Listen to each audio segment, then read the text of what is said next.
Assalamualaikum warahmatullahi wabarakatuh. Saya Riki Agung Saputra dengan RP 3120600033 dari kelas 3 D4 ITB. Nah, di sini saya akan menjelaskan tugas dari kecerdasan buatan dengan judul yaitu prediksi cuaca menggunakan algoritma neural network, backpropagation, dan particle swarm optimization. Nah, kita masuk pada latar belakang. Nah, cuaca merupakan suatu kondisi atmosfer yang berada di suatu tempat dengan periode waktu yang cepat, yang mana mencangkup beberapa komponen seperti kondisi kelembaban, tekanan udara, dan suhu sebagai komponen utamanya. Nah, komponen-komponen yang terdapat dalam cuaca tersebut dapat dipergunakan sebagai dasar dalam perhitungan prediksi cuaca. Dalam pengimplementasiannya, ada beberapa metode yang dapat digunakan dalam memprediksi cuaca. Salah satunya adalah neural network. Dalam neural network, ada beberapa algoritma yang dapat digunakan dalam pengolahan informasi prediksi cuaca. Salah satunya yaitu backpropagation. Nah, algoritma backpropagation ini merupakan salah satu algoritma prediksi yang dapat meminimalkan nilai kesalahan dalam pengolahan informasi dengan menyesuaikan nilai bobot berdasarkan target dan output yang diharapkan. Akan tetapi, algoritma ini memiliki kelemahan dalam melakukan proses pelatihan, yaitu dibutuhkannya data pelatihan yang banyak, sehingga mengakibatkan proses pelatihan yang cukup memakan waktu untuk mendapatkan nilai yang konvergen. Nah, untuk mengatasi hal tersebut, maka salah satu cara yang dapat digunakan adalah dengan menggunakan metode optimasi. Nah, particle swarm optimization atau sering disebut PSO merupakan salah satu algoritma optimasi yang dapat diintegrasikan dengan 1-3 algoritma neural network dalam pemecahan masalah yang terdapat dalam algoritma backpropagation. Berdasarkan rangkaian di atas, maka penelitian ini akan mengembangkan suatu sistem yang dapat memprediksi cuaca dengan mengimplementasikan algoritma backpropagation yang dioptimasi dengan particle swarm optimization, sehingga hasil yang didapat dari penelitian bisa bermanfaat dan dapat dipergunakan sebaik-baiknya dalam hal memprediksi cuaca. Nah, rumusan masalahnya sendiri yaitu rumusan masalah dalam penelitian ini yaitu bagaimana hasil akurasi dari algoritma neural network, backpropagation, dan particle swarm optimization dalam memprediksi cuaca. Nah, tujuan dari penelitian ini dapat diketahui tujuan penelitian yaitu sebagai berikut. Yang pertama adalah menganalisis hasil prediksi cuaca berupa akurasi dengan penerapan algoritma neural network, backpropagation, dan particle swarm optimization. Dan juga yang kedua yaitu mengembangkan perangkat lunak dengan penerapan algoritma neural network, backpropagation, dan particle swarm optimization.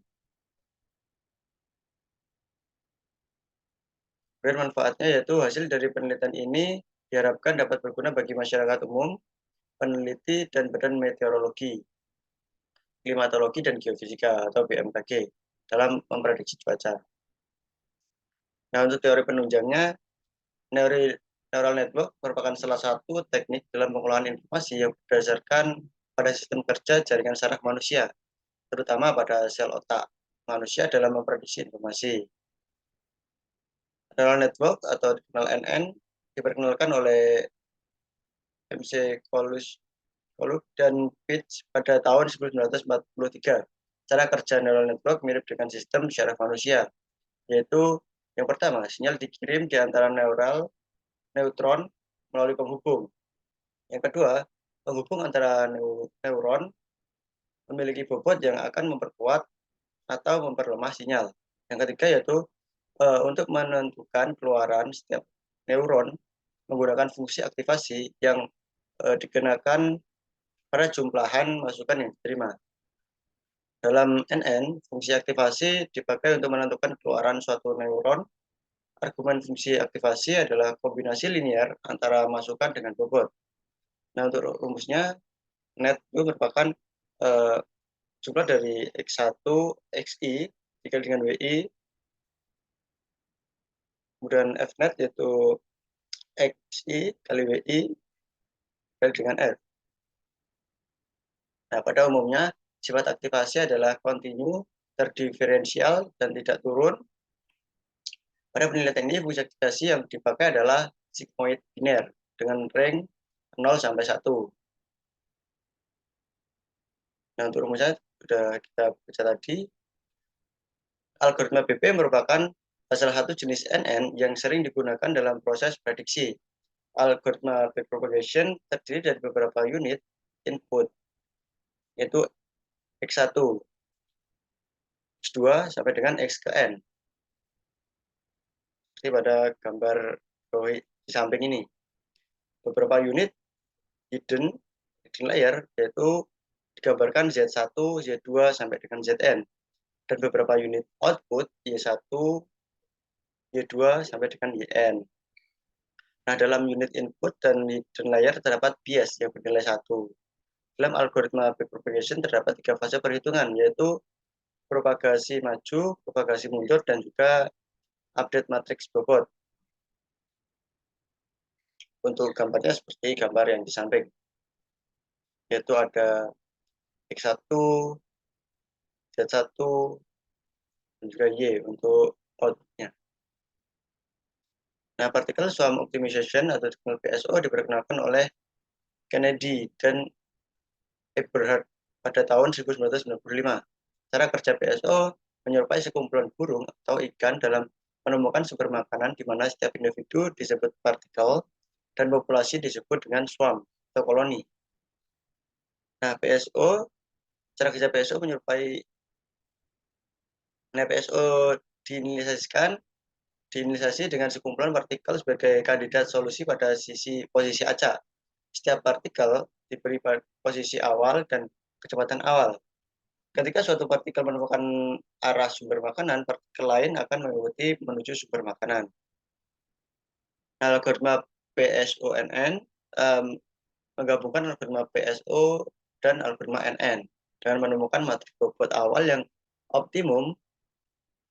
Dalam PSONN, suatu partikel dapat direpresentasikan ke dalam bentuk pasangan matriks bobot awal yang menghubungkan input, hidden layer, dan juga output. Yang mana tadi input kita ibaratkan X, kemudian hidden layer kita ibaratkan Y, dan juga output kita ibaratkan hidden layer kita ibaratkan Z, dan juga output kita ibaratkan Y. Nah, ini merupakan proses prediksi. Yang pertama yaitu persiapan data. Berdasarkan hasil korelasi, intensitas matahari dipengaruhi oleh suhu udara dan kelembapan udara. Maka input yaitu suhu udara dalam satuan Celcius dan juga kelembapan udara dalam persen, serta output yaitu intensitas matahari, bisa watt atau meter persegi. Pada penelitian ini, partisi data yang akan digunakan untuk data training sebesar 80% dari seluruh data dan data testing sebesar 20% dari seluruh data. Nah, yang kedua yaitu transformasi input dan output ke dalam range, yaitu 0,1 sampai dengan 0,9. Fungsi aktivasi yang digunakan dalam proses prediksi adalah fungsi sigmoid biner yang memiliki nilai minimum 0 dan maksimal 1. Namun, karena fungsi sigmoid biner tidak pernah menyentuh nilai 0 maupun 1, maka input dan output harus ditransformasikan ke dalam ring, yaitu 0,1 sampai 0,9 sebelum proses training dimulai. Selanjutnya yaitu inisiasi matriks bobot. Sebelum proses training dimulai, tentukan matriks bobot awal yang menghubungkan input, hidden layer, dan output dengan bilangan acak kecil atau antara negatif 0,5 sampai dengan 0,5. Selanjutnya yaitu proses training. Nah, proses training menggunakan data training yang telah ditentukan sebelumnya. Aturan pemberhentian dalam proses training dapat berupa maksimum epoch atau nilai MSE terkecil telah tercapai. Kemudian yaitu matriks bobot baru, yaitu proses training pada data training menghasilkan nilai matriks bobot yang baru. Matriks bobot inilah yang akan digunakan pada proses training data testing. Masuk pada proses testing, yaitu proses training menggunakan data testing yang telah ditentukan sebelumnya. aturan pemberhentian adalah satu epoch untuk menghitung nilai MSE. Nilai MSE adalah nilai rata-rata dari kuadrat selisih nilai target dengan nilai prediksi. Nilai MSE dapat dihitung dari THI. Kemudian detransformasi data. Setelah nilai MSE terkecil tercapai, lakukan detransformasi pada data testing untuk mengembalikan data ke dalam bentuk asalnya sehingga dapat diinterpretasikan. Nah, kita masuk pada hasil simulasi. Nah, hasil simulasi adalah berupa nilai prediksi yang dibandingkan dengan nilai target menggunakan PSONN. Nah, pola hubungan pada variabel. Data yang digunakan adalah data cuaca pada bulan Januari sampai Juli 2012 yang diambil pada daerah Jakarta.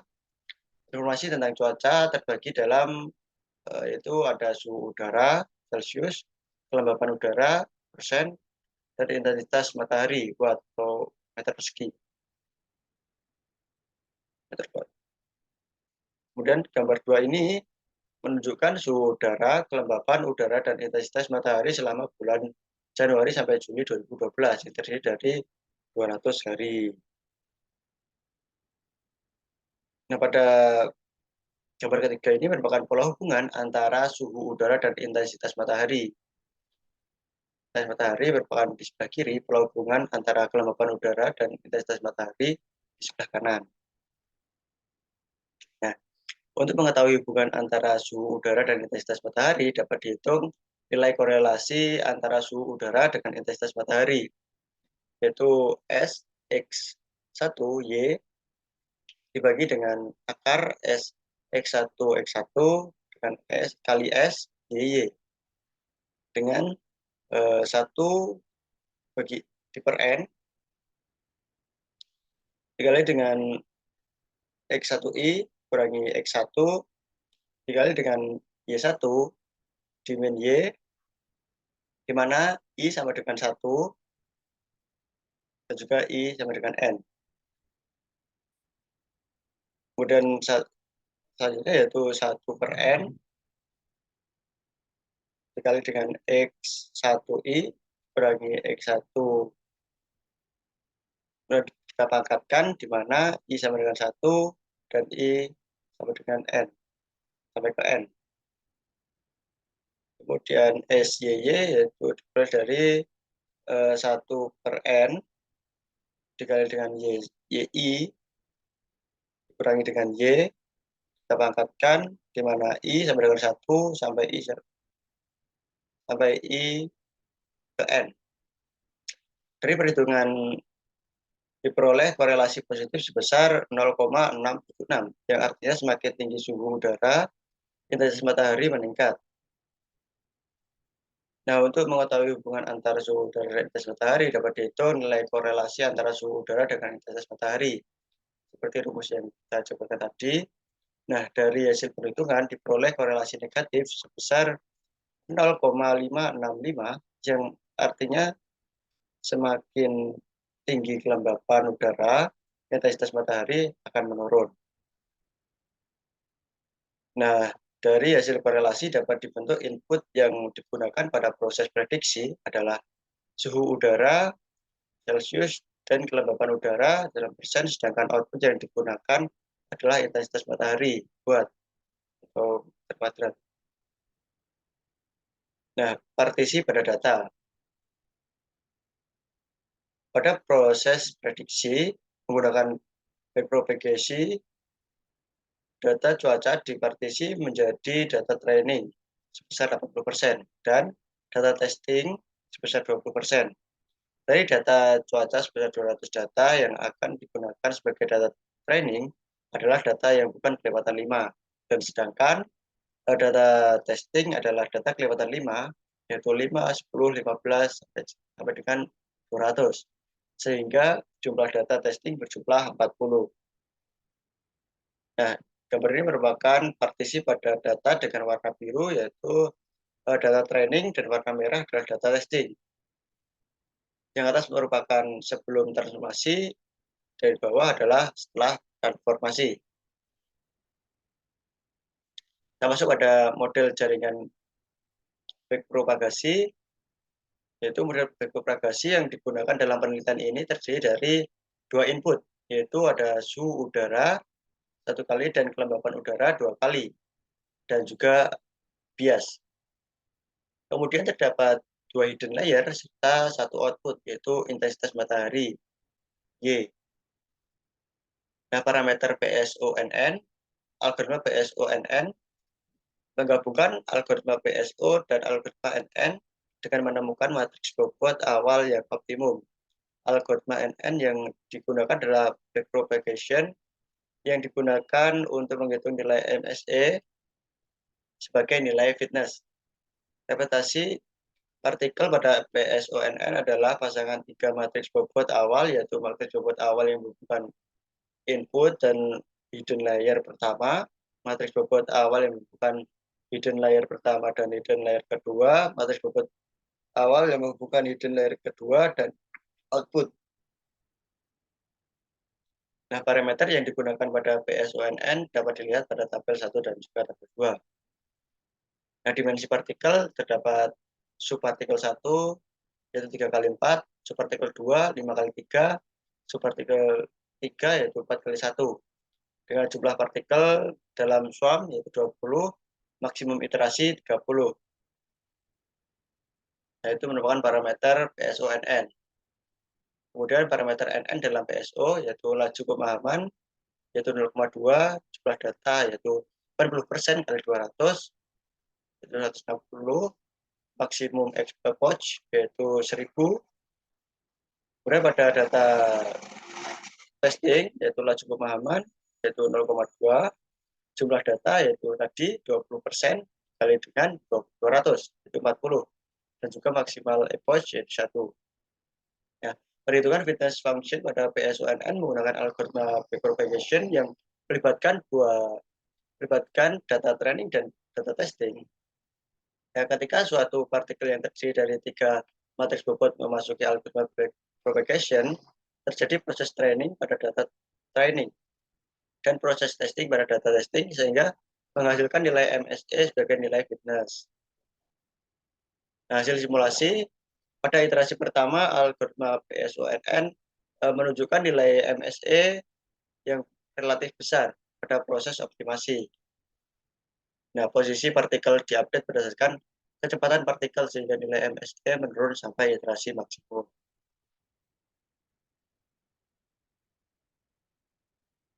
Simulasi dimulai hasil prediksi. Simulasi dimulai dengan menjalankan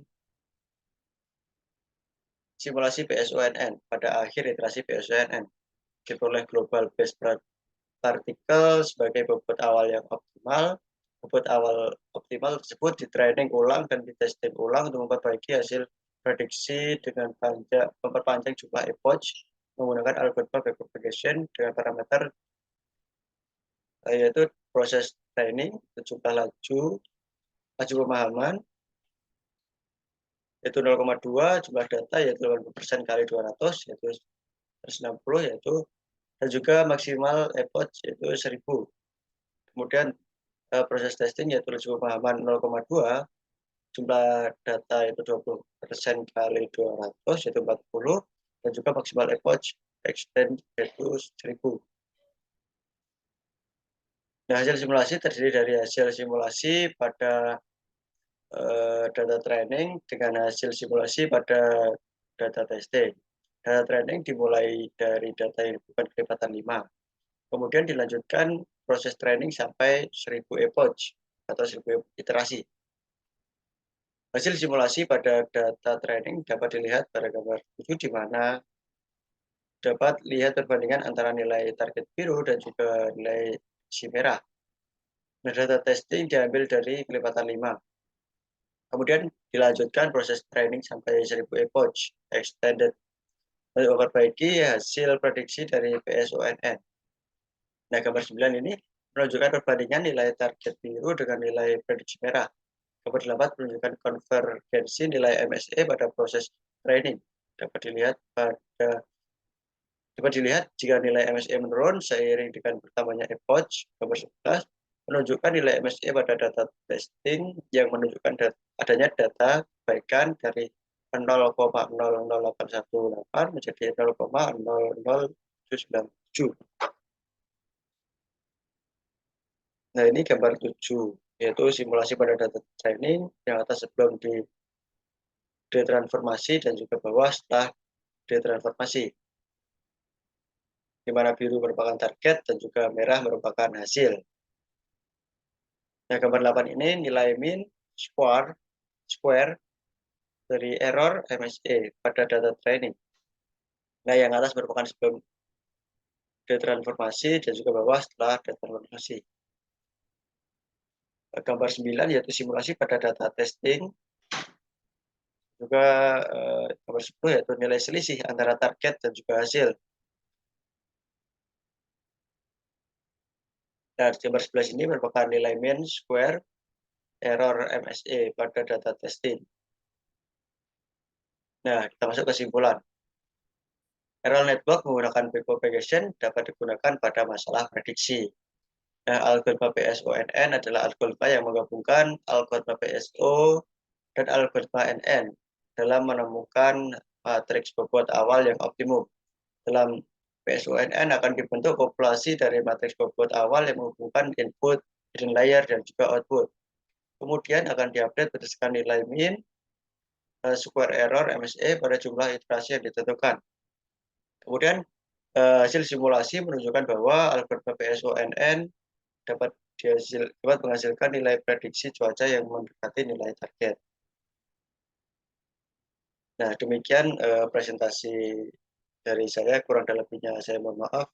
Wassalamualaikum warahmatullahi wabarakatuh.